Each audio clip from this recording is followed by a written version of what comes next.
కాస్త తెలివిగా ప్రవర్తించాలే గాని సినిమాలు తీసి కోట్లు పోగేసుకోవచ్చు. జస్ట్ క్రేజ్ ని క్యాష్ చేసుకునే టెక్నిక్ తెలిసుండాలంతే. ముఖ్యంగా పెద్ద సినిమాలు, స్టార్ హీరోల చిత్రాలు విడుదలకు ముందే బిజినెస్ చేసుకుంటూ ఉంటాయి. టేబుల్ ప్రాఫిట్ రూపంలో కోట్లు వెనకేసుకుంటూ ఉంటాయి. ఇదంతా టెక్నిక్ మహత్యమే.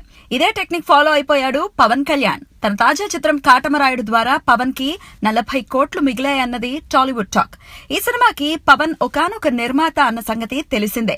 తెర ముందు శరత్ మరార్ పేరు కనిపిస్తున్నా వెనక మాత్రం లాభాల్లో ఎక్కువ శాతం వాటా పవన్ కే దక్కుతోందన్న గుసగుసలు వినిపిస్తున్నాయి. విడుదలకు ముందే కాటమరాయుడు దాదాపు 100 కోట్ల బిజినెస్ చేసుకుంది. పవన్ పారితోషికాన్ని తీసి పక్కన పెడితే మేకింగ్ కి 20 కోట్ల రూపాయల వరకు ఖర్చయిందని టాక్.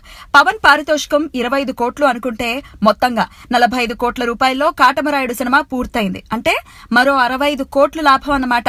అందులో శరత్ మరార్ చేతికి వెళ్లింది 25 కోట్లేనని, మిగిలినదంతా పవన్ కళ్యాణ్ ఖాతాలోకి వెళ్లిందని టాలీవుడ్ వర్గాలు చెప్పుకుంటున్నాయి. అంటే పవన్ ఈ సినిమా ద్వారా మొత్తంగా 65 కోట్లు సంపాదించాడన్నమాట. డబ్బులపై వ్యామోహం లేదు అంటూనే పవన్ ఈ స్థాయిలో బిజినెస్ నైపుణ్యం ప్రదర్శించాడు అంటే పవన్ మామూలోడు కాదుగా.